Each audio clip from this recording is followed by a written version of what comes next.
All right, you cool cats and kittens out there. This is photography video lesson number 3. And today we're going to talk about lighting. In our past lessons, we talked about composition of shot. We talked about using the focus feature on your phone or your device, where you tap and you'll get a focus point, and you can change the exposure, which is the lightness or darkness of your photo.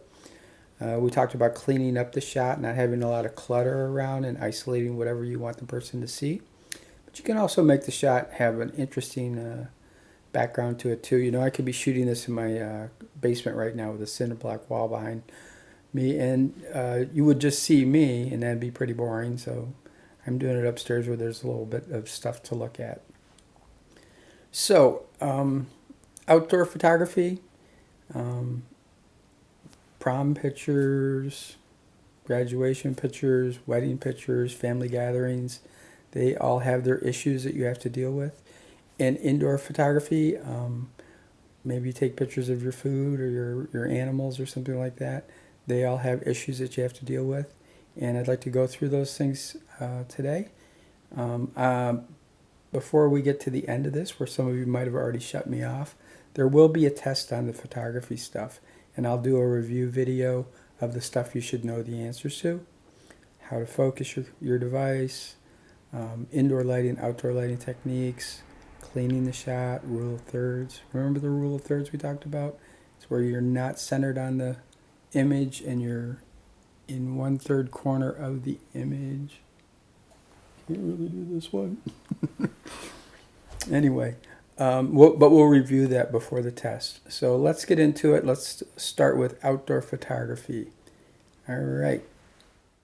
Generally speaking, professional photographers appreciate 3 types of outdoor lighting.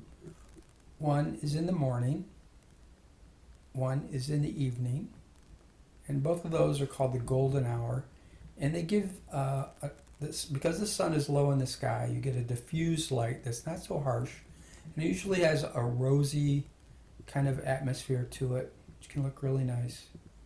The other one is on cloudy days, because cloudy days will also give you a diffused light without a lot of shadows, harsh shadows, um, and a nice soft look for your photography.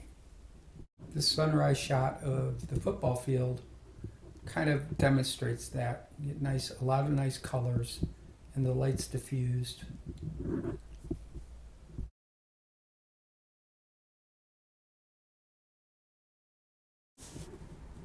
Of course, when we do outdoor photography, it's usually nice out because we go outside when it's nice, and we schedule events and things when it's sunny and in the middle of the day. But that can be a problem. The direct overhead sun is so strong and pointing straight down, and it can wash out your photography. So this is a picture of the lake, and you can see that the sun is so intense you can't really see the hill, and it washes out the sky and parts of the lake. So the same thing happens when you're outside in the middle of the day and you take photographs of people and different topics. The sun is so harsh that you tend to have to deal with that extreme light. Who hasn't been at a family picnic and had their mom go, "Come on, another picture, another picture," and um, you're either facing away from the sun, so everybody's face is in shadow, or you're facing towards the sun and everybody's squinting or has sunglasses on because they can't look directly into the sun and smile naturally. So, I mean, it's you're not going to reschedule your family events for good lighting, so you got to take pictures. But if you're looking for quality pictures, think about where the sun is and try to adjust your photography. Here's that example of looking into the sun, and it kind of makes for awkward looks. People have their eyes closed. You end up with kind of black eyes because the sun overhead shadows your eyes. Still a nice picture. So here you see some more examples of the harsh shadows uh, that are created and the harsh lights that are created from sunny days and overexposing things. Still nice pictures.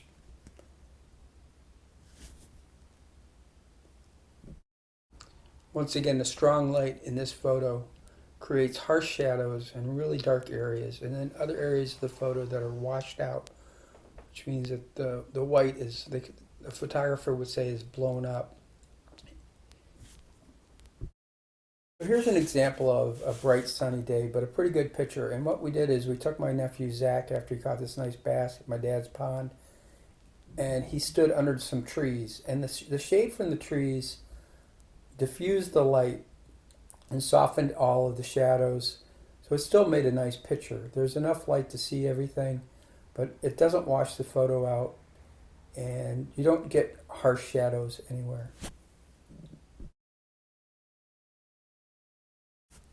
So these are some examples of photos taken on cloudy days, and you'll notice that the color in the face is really good. It's not harsh, it's not too severe.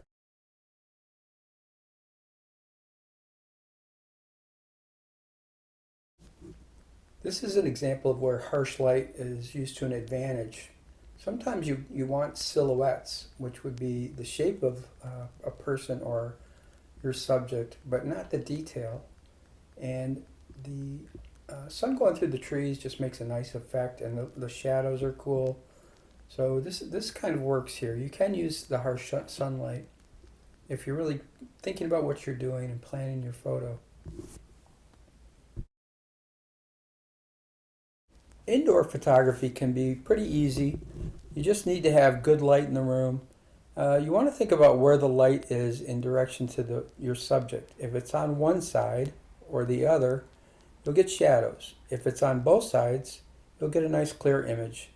This isn't too bad, although Zane is a little crazy looking there. If you're doing photography in a dark room, you can use the flash, but oftentimes the flash is going to make a really harsh light. This photograph was used indoors in a dark room, and what we did was we put the subject next to a window, so the outside light came in and offered a nice soft light. So you want to think about that. Maybe use the natural light from outdoors to brighten up the indoor photography that you do. Nighttime photography is hard, especially with most camera phones. The newer camera phones are coming out with a night mode that does a nice job, but you can do nighttime photography. What you need to do is have another light source. This isn't a great photo, but it does show outdoor photography, and you can notice that it's blurry because there just isn't enough light for the camera to get a nice image. But what they're doing there is lighting a lantern, and the light from the lantern provides enough illumination so that you do get a pretty good photo for outside. The next one is of a fire, and we all like to sit out at a fire in the middle of summer, and it's hard to get a good photo of that, but if you use the light from the fire correctly, you can get a good photo of that. So think about that, or street light, or light coming from a household window will help your outdoor photography at night. For outdoor photography, sometimes you want to take your photographs early in the morning or late in the evening, especially for landscape photography. If you take photographs in the middle of the day with a harsh light, try to find some indirect shade like trees or something like that will diffuse the light. For indoor photography, think about where the light sources are and try to lighten up both sides of your subject, unless what you're going for is a high contrast photo. So that's just some ideas on lighting. Good luck with that. And what I'd like you to do is submit a photo that you like, that you think the lighting is really effective in, and send it to me in email. So I'm looking for a nice photograph that you do where the subject is lit well or interestingly. And just share me something so I know you've seen this. And I do enjoy looking at the photographs I've seen so far. So thanks, you guys. Stay healthy, stay safe, and stay in touch. Thanks, bye.